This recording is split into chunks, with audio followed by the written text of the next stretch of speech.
Hi everyone, welcome to Chapter 9, which is all about food and agriculture. Food and agriculture is probably one of my favorite topics to lecture on. I actually used to teach entire classes about the geography of food and agriculture. Um, so we're going to talk about a bunch of things today, kind of how did agriculture begin, what is agriculture in the first place, and how did foods get distributed, and how do different countries practice agriculture. So first of all, what is agriculture? Agriculture is the deliberate cultivation of plants and animals, right? So we are purposefully planting something in a particular place in order to harvest it, or we are raising domestic livestock. This is post-hunting and gathering. So for actually the majority of time we have been around as a species, we were hunters and gatherers, and there are certainly people on the planet today who are still practicing hunting and gathering, although it's a very, very small portion of the population. Um, but with hunting and gathering, basically you're following herds around to hunt, such as kind of portrayed here, and you are gathering, uh, plants and fruits and nuts kind of based upon the seasons. And eventually, human beings kind of figured out that, hey, certain things always grow here at a specific time. Maybe we could plant these things and have a more stable food supply. And a big part of this was also that about 10,000 years ago, when we first started practicing agriculture as a species, the climate also stabilized. So that was a big help to the development of agriculture. Um, so we experienced this agricultural revolution in several different places independent of one another. And we'll talk a little bit about that in a minute, about how, agriculture didn't start in one place. It started in a few places and dispersed from there. And again, that was about 10,000 years ago at the end of the last ice age. We had this nice stabilizing climate. And this is kind of what made us modern.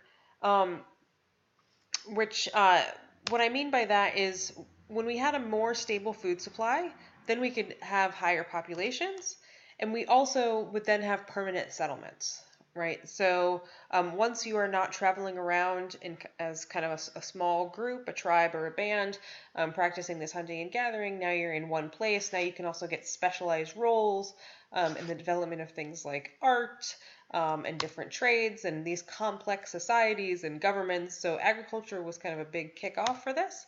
And agriculture now is the source of almost all of our food. I'll talk a little bit about fishing near the end of this lecture, which is kind of a unique aspect. We eat a lot of fish. Um, we also have fish farms, but for the most part, we hunt fish still, which is kind of unique. Actually, most of my research is about fishing.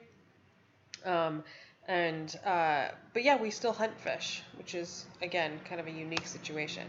So where did agriculture originate and diffuse from? Um, First of all, you had these. It's easier to diffuse to similar climates. So one of these points of diffusion was the Fertile Crescent in the Middle East, right here, where you had this constant source of water, these confluence of these rivers, and this was easily spread, this agriculture from here, across other Mediterranean climates. But we had multiple crop hearths, right? So we had one in Latin America, one in Sub-Saharan Africa, this one which I talked about a minute ago, and then Southeast Asia. And so different agricultural practices, different types of crops depending upon the climate, but then, spreading out from there. And then you had slower diffusion to different latitudes. So outside of those HARs, it took a little longer for agriculture to reach some of those other areas. So you see agriculture showing up later. But notice we're right in this climatic sweet spot, really, right? We're right in these kind of like tropics to subtropical areas, nice climates. It's generally not freezing here. You can have agriculture year round, and so it's going to take longer for that to spread from there. And then domesticated animals, those are much more unevenly distributed, and there are basically kind of two reasons that people domesticated animals, and often for both. One is for food, right? So if we want to think about domesticating turkeys in Mexico, right, we're domesticating turkeys because we want to eat the turkeys, we want to have the turkeys, raise them and be able to eat them and have a consistent food supply there, but also for work, right? When we think of cattle, cattle were not just necessarily being eaten and sometimes not eaten, but they are pulling plows, right? Or horses, right? We are using horses for some type of labor. And so, why did agriculture thrive in these places? Again, there were favorable environments. I talked about that kind of climatic sweet spot, really good climates, good soils, often good volcanic soil. Not all soil is good for farming. You need a bunch of good stuff in your soil, which we now artificially add into there, but we need a bunch of good stuff in our soil, a bunch of minerals and nitrogen in order to grow these plants. Reliable water, particularly in river valleys.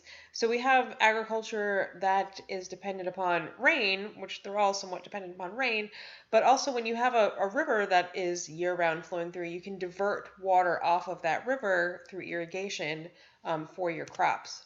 Also, high elevation tropics. So in the tropics, generally, it's very hot. It might be too warm to grow a wide variety of plants, but we practice something called altitudinal zonation, which you do not have to know for this class, but basically, if you have a place in the tropics where here's a mountain, here's the snow line, the climate is changing as you go up these steep hillsides. This is particularly true, you can see this in South America and the Andes, right? So you can grow different crops. So here we have sugarcane and coffee and wheat, and then tubers and grains at a higher elevation. But basically, you could grow this really wide variety of food due to this change in climate in this very small area. And also, we want to talk about like why do people consume different foods? If you've ever traveled internationally or even around the United States, you might get somewhere and somebody might be eating something, and you might be like, "Ugh, I don't know how I feel about that." This is there's a picture below in Thailand. This is a fruit called durian, which has, for most people who did not eat durian, this really kind of horrific smell to it. I could not eat it when I was there. And then places like Argentina, which if you've been to Argentina, it's a lot of meat, a lot of cattle, a lot of ranching. Um, and generally speaking, we have a preference for foods that we ate, you know, when we were younger, things that were introduced to us when we were children. And so these, around the world, people consume very different foods. So why is that? First of all, in many cases, they don't really consume a lot of different foods. The base is the same, right? Humans still get most of their calories from grains, rice, corn, and wheat in particular. In the United States, that's a lot of corn in particular. We use corn for all types of crazy things now, but also a lot of wheat. Um, Relatively few land animals, although this has been shifting. We have more chickens and cows on this planet than we ever have before.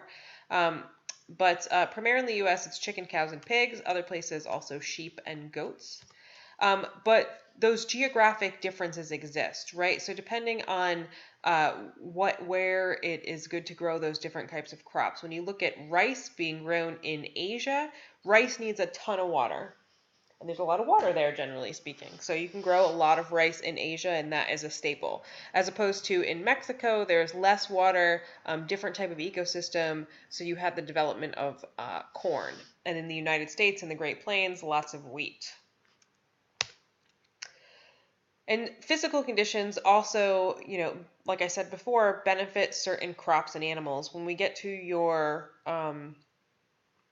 next exam, which will be your last exam, I'm going to ask you a question about this, about, why are certain crops and certain animals in certain places, and a lot of that has to do with the physical geography of the place.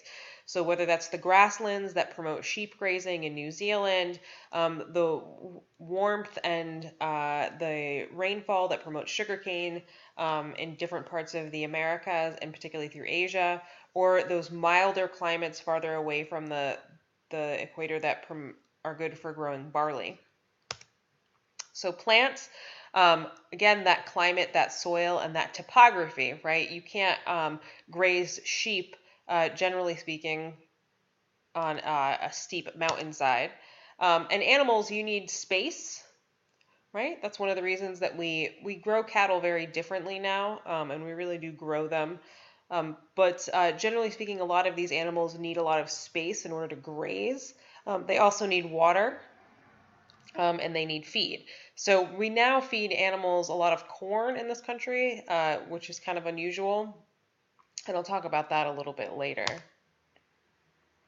But if you look at a map of China and the distribution of kind of paddy rice farming versus peasant grain and livestock farming, right? In the north, you have more of this grain and livestock farming where you have this cooler, drier climate. And in the south, it's warmer and wetter, so you had a lot more paddy rice farming. Again, rice farming taking a particularly large amount of water.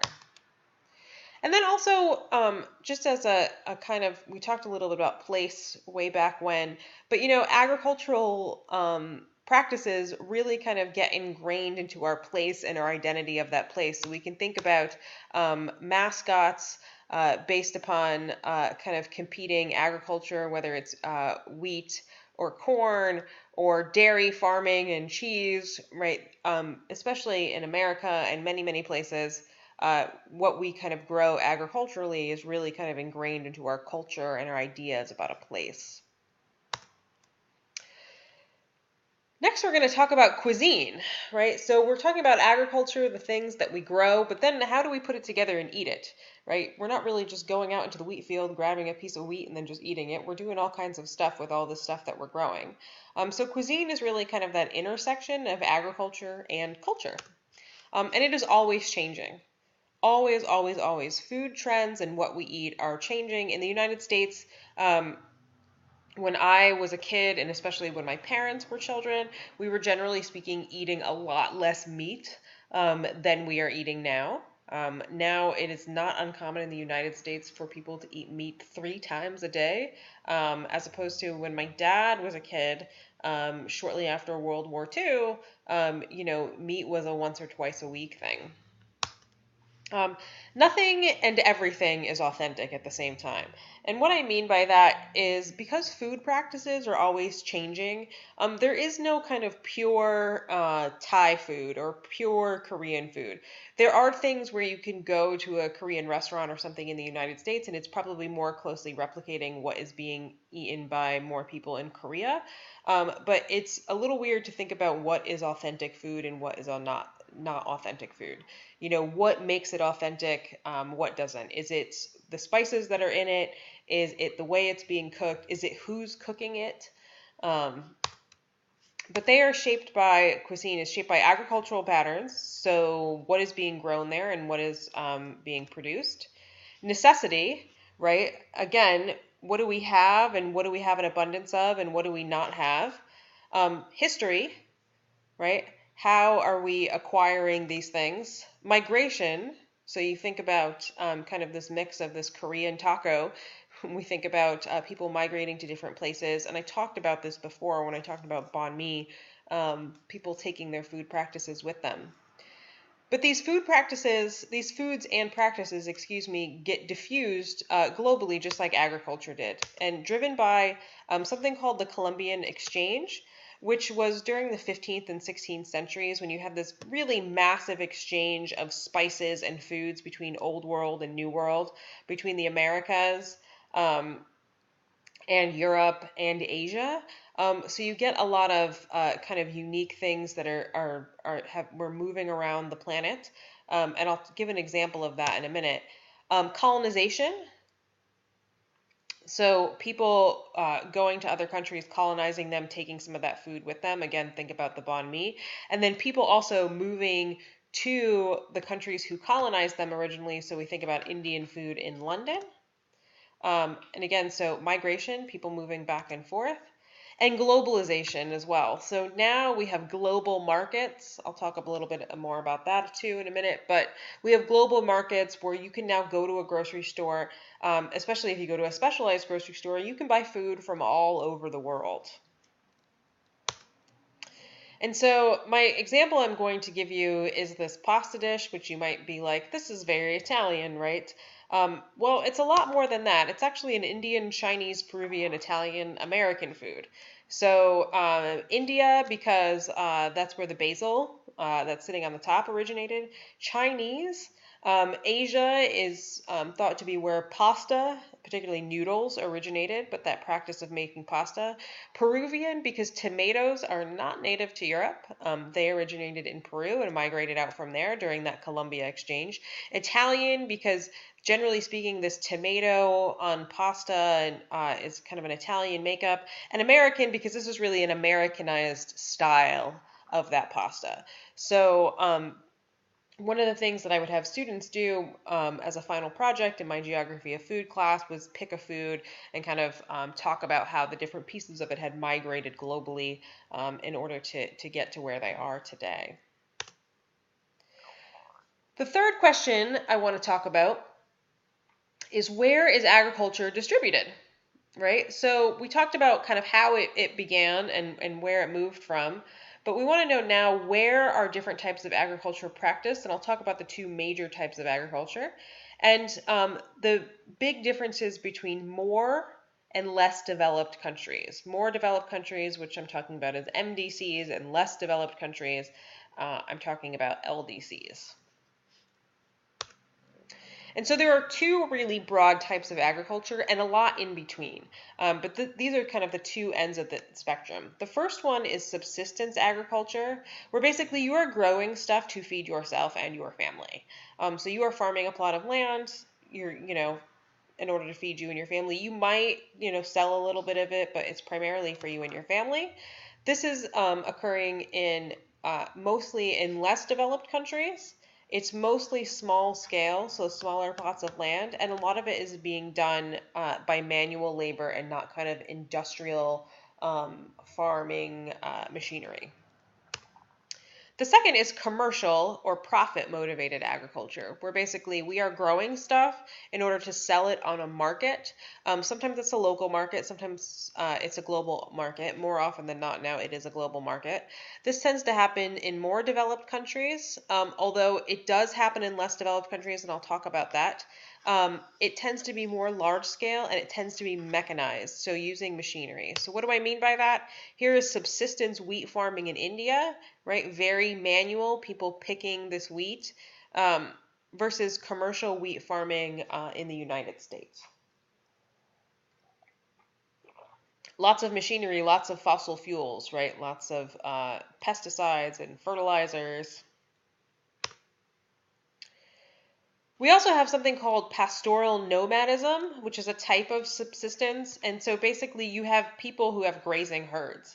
I spent some time in Ethiopia, kind of out in the middle of the desert, and I saw lots of this. These are not people who are wandering. They have specific, areas where they are grazing these herds. They move with the rains. So it's not hunting and gathering, right? These are domesticated animals that they are just moving around based upon kind of where the rains are at that moment. And this thing happens on marginal lands, mostly in Africa and the Middle East. It's practiced by a relatively small number of people, usually kind of right on the edge of deserts. There's a lot of problems with this type of pastoral nomadism. On small scales, it works, but as more and more people graze more and more animals, you wind up with this process called desertification, where basically you have an expanding Sahara Desert in the northern part of Africa, because as animals overgraze and remove a lot of vegetation, that desert kind of spreads, and those plants are not there for the next rainy season. You also have a type of subsistence agriculture called slash and burn. It's also called swidden. I don't remember if your book calls it swidden or slash and burn. But this mostly happens in tropical forests. Tropical forests have really poor soils, actually, which kind of sounds weird, but most of the nutrients are kind of in the canopy in tropical forests. So what happens is, first you slash, which means you chop down trees and vegetation, and then you clear the land by burning it. And when you burn it, you basically add all these nutrients to the soil, and then you're able to plant there and grow as much as that soil will allow, usually for a few years, and then you deplete the nutrients in that soil, because again, that rainforest soil is not very fertile.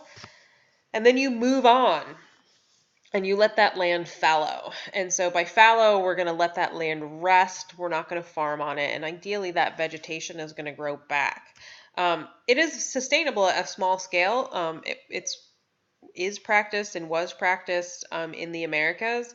There are problems now with high populations where it is not. There's not enough land to practice this. You need kind of large areas in order to move around. Places need to fallow for quite a while. And so basically now we're not allowing areas to replenish.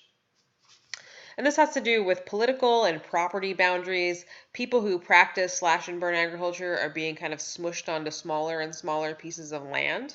But you can see the satellite photo here, which I forget exactly where that satellite photo was taken, but you can see the smoke coming up from slash and burn agriculture. So again, problems with deforestation, pollution from the smoke and from the burning. What happens now too, we're also kind of doing a combination of that in the rainforest where things get cleared and then a grass winds up growing, and then you might also not let that grow back because you might graze cattle there. You have intensive subsistence farming, which is a high density subsistence farming in less developed countries, like Bangladesh. This is a farming commune in China. But basically, lots of farming, subsistence farming happening in a very compact area in order to maximize kind of what nature allows. Again, this is not industrial. This is not a huge number of external inputs like fertilizers and pesticides and a bunch of other stuff. This is still subsistence agriculture. It's just happening very densely.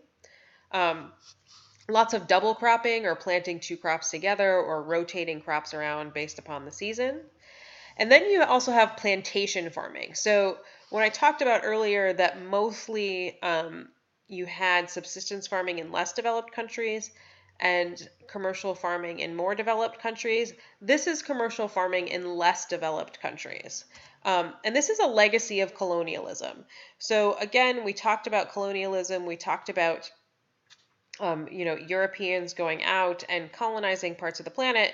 They would convert over lots of agricultural land in specific countries to grow things to be sent back to the colonizing country. So things like tea from Malaysia. So lots of cash crops, and these are crops that you're not going to eat locally. You're going to export them for money. Tea, coffee, cacao, sugar, bananas, non-food crops. In addition, things like cotton as well. And it's vertically integrated, which means that if you go somewhere and there's a lot of pineapple farming, generally speaking, while you may have local people working that land, you might have somebody like Dole, which is a multinational corporation who owns all of that. So this tea plantation, it might be one large company that is exporting all of that tea. It's big profits for those companies. It's very low wages for the people who are actually doing the farming. This is part of the difference between, we talked about fair trade versus free trade. Fair trade is trying to boost that wage for that person that's kind of that's growing and picking that food. It also results in less land for staples. So for the things that would be grown there that the people would eat. And due to that, it makes more competition, so it makes higher prices. If you grow a bunch of tea in Malaysia, you have less land to grow all the things that people in Malaysia are eating, which is going to drive up their food costs. And then you have commercial farming in more developed countries like the United States. It's usually a mix of crop and livestock. We grow grain to feed ourselves, but also to feed animals and to then sell that meat. We also do commercial gardening, fruits, veggies, nuts. California is a mecca of agriculture in the United States. We grow a ton of fruits and vegetables and nuts that is exported around the United States, but also around the globe. It is similar to plantation agriculture. We rely on migrant labor. There is a constant shortage of agricultural labor in the United States. We generally speaking, do not have enough people to pick fruits and vegetables. So we rely on these large pools of migrant labor. And a huge portion, I showed that wheat before that was being picked by a machine, which is true, but a huge portion of our fruits and vegetables still, like the peach harvest in Georgia here, need to be picked by a person. And it is very hard work. We also have dairy farming, which kind of the use of milk and dairy at the level that we do is really kind of a European and American phenomena. We do this in cool and wet areas, mostly near big cities, which are called milk sheds, right? We need to be able to distribute that milk around pretty quickly. This is an automated milking place in England, right? Very industrial. Um, and we also practice ranching, which is the free grazing of animals, where we let animals kind of wander around a specific plot of land. All cattle are grazed for the first, or free grazed for the first 6 months. They eat grass, but then they are transferred over to something called concentrated animal feeding operations, which I'll talk about in a second. But generally, you need these dry, hilly areas where you can where these grasses will grow and these animals can acquire enough nutrients. So, my question number 4, which is not the question in your book, is what difficulties does humanity face in feeding everyone? Right? So, I've talked about agriculture and all the different ways that we produce food, but we also have a lot of problems with hunger and food security. So, I want to know what sustainability issues do we face in feeding humanity? And part of your next exercise is going to be looking at your ecological footprint and talking about food. In less developed countries, it's really about making enough food um, and then also distributing that food. So sometimes if are you making enough food for the local population, but also can that local population afford that food, or are global food prices causing that food to be exported? And then in more developed countries, it's about making food affordable. And generally speaking, we have plenty of kind of affordable, quote unquote, food in the United States. We have a lot of people who are hungry in the United States, for sure, but also we want to make that food healthful. And so with more developed countries, we have issues now where the cheapest food is usually the food that is worst for us. It is much more expensive to go to your local grocery store, buy fruits and vegetables, and cook yourself a nice healthy meal than it is to go to McDonald's and buy something off the dollar menu. Your dollar goes a lot farther the more processed and generally worse for you the food is.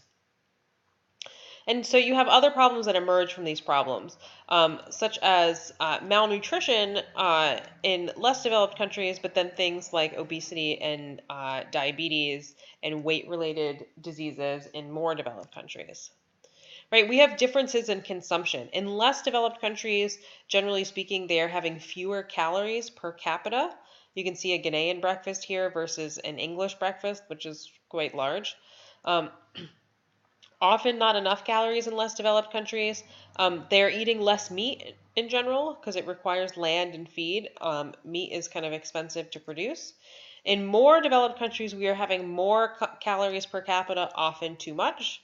Right? We spend a lot of time in more developed countries kind of worrying about eating too much, watching our calories, talking about trying to lose weight. And we eat lots and lots and lots of meat, as I said before. But the thing is that globally, we are making enough food to feed everybody. When people talk about hunger and increasing food production, we make tons of food. We have been able to keep up with population growth, no problem, for a variety of reasons. One being the Green Revolution that happened. It happened globally, but especially in Asia and less developed countries where we had improved agricultural technology, which was able to kind of grow a lot more food on a single piece of land. And this did save millions of lives, this green revolution, and more food equaled lower prices. But we also have a lot of food waste. We waste 40% of the food that we produce in the United States. 40% of it. It is an incredible amount of food that you waste. And basically, that happens for a few reasons. It happens in our homes, where we, clean out that refrigerator or leave food on our plate, and, we throw out a lot of food there. It also happens that a lot of food just doesn't make it to the grocery store. We tend to have a preference for apples that are all the same shape and size, right? We don't want the oddball apples. So a lot of it gets wasted there. A lot of it gets wasted in restaurants. But production of food is not our problem. It's also not sustainable, right? If we are putting all of this water and fossil fuels and fertilizers and pesticides and human labor into food, and then we're throwing out 40% of it in a more developed country, that is not a very sustainable practice. But again, we've had a lot of output increasing technologies that have made us be able to grow a lot of food. Pesticides being one of them, animal science. This is a cow where it has an open stomach, which looks horrifying, except you can actually do that with a cow and watch what's happening in their. Cows don't really have four stomachs. They have four chambers of their stomach, but you can watch how they digest, and we've figured out how to feed cows corn instead of grass. Irrigation, right? This is pivot irrigation agriculture, when you see these circles if you happen to be flying in an airplane. So you have this central pivot that is kind of this big thing is going around spraying water, and can also spray fertilizers. Genetic engineering. We've made it so plants are able to grow faster. We're able to grow more plants on less land now. And then also selective breeding. This is from Food Inc., which I highly suggest that you watch. It's kind of old, but if you haven't seen it, it's really good.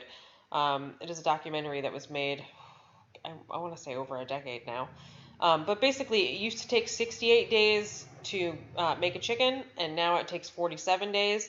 We have a preference for chicken breast in this country because it's thought of as more healthful. So we have selectively bred chickens to have larger breasts. So much so that some chickens, once they are kind of fully grown, can no longer stand up. We have this huge increasing meat consumption, which is made possible by technology, but also as people industrialize and get more wealthy, generally speaking, they're going to eat more wheat. We've had a 500% increase in global chicken consumption between 1980 and 2010. Chicken is really kind of king right now of meat consumption. It is a sign of status, especially in Asia. So I talked about my dad being a kid. My dad grew up pretty poor, and so having meat once a week was kind of a big deal. But generally, in a lot of countries, like if you're able to eat more often, right, it's a sign of wealth. This leads to all problems with deforestation. Meat consumption is a huge driver of climate change. Cattle produce an incredible amount of methane, which is a greenhouse gas. Never mind all of the forest that we clear in order to graze them. It also leads to higher grain prices because now you have competition. If I am growing corn, am I growing that corn in order to feed it to humans, or am I selling that corn to people who are raising cattle in order to feed it to the cattle? And I mentioned this before, but we much of the meat in this country now is produced by concentrating animal feeding operations, or CAFOs for short. This is high density animal raising. So you can drive up the 5 and see Harris Ranch. You can also smell Harris Ranch. But basically, I'll give you the example of cows. Cows are raised at pasture for the first 6 months, and then they are kind of trained to just live in these kind of very concentrated, high density plots of land where they're producing a ton of waste, which they're really standing in. They're fed all types of antibiotics to prevent illness because they're standing in so much of their waste. And they're fed corn, which actually is not very good for their gut. So you wind up with this very concentrated pollution. Air pollution, you can have airborne E. coli and water pollution.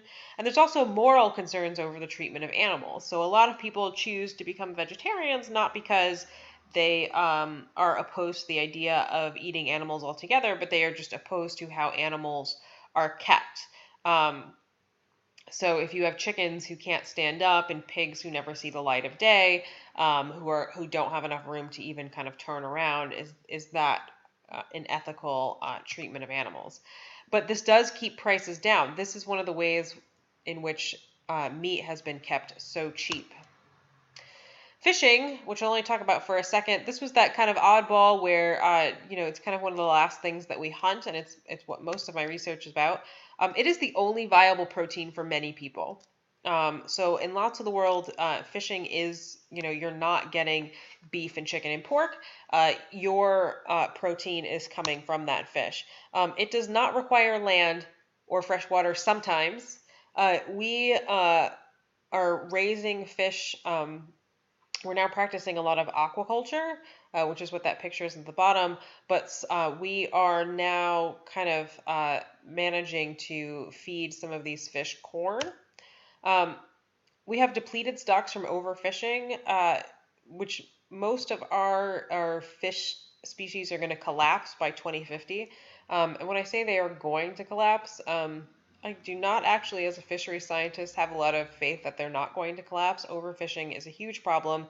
And when a fish stock collapses, it means it doesn't have enough of a population to kind of produce and support it. And so then that is done. And so we move around and then we fish other fish stocks. We start eating fish that we might not have eaten before. Aquaculture, again, is that fish and shellfish farming, which has its own set of problems. It can degrade coastlines and pollute water.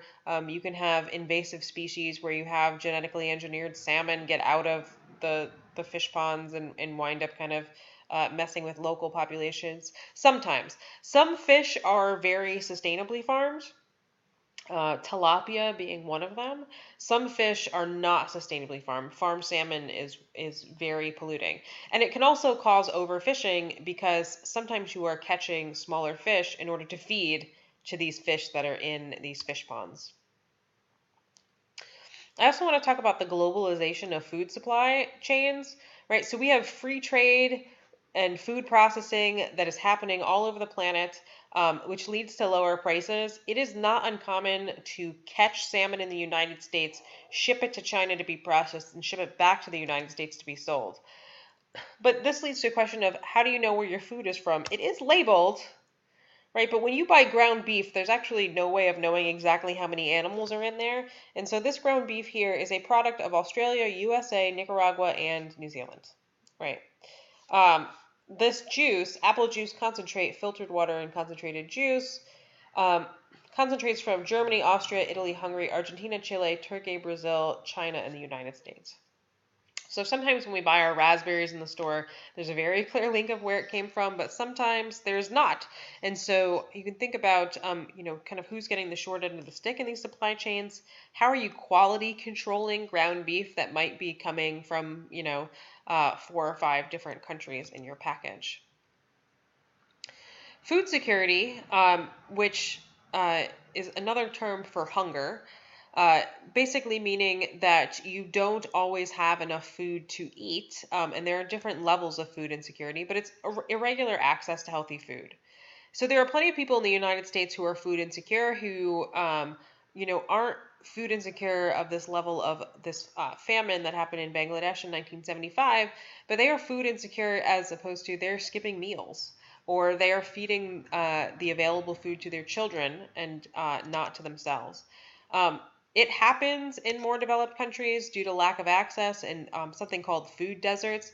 There are lots of places in the United States where you have no car and no supermarket store within a mile, so you're forced to kind of go to a convenience store or a McDonald's or something else in order to get your food, which is not going to be the most healthful food.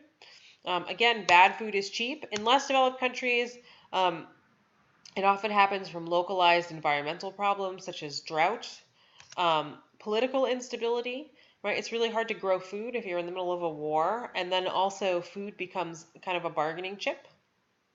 where if you bring food aid in, perhaps some warlord is going to control that food in order to control local populations.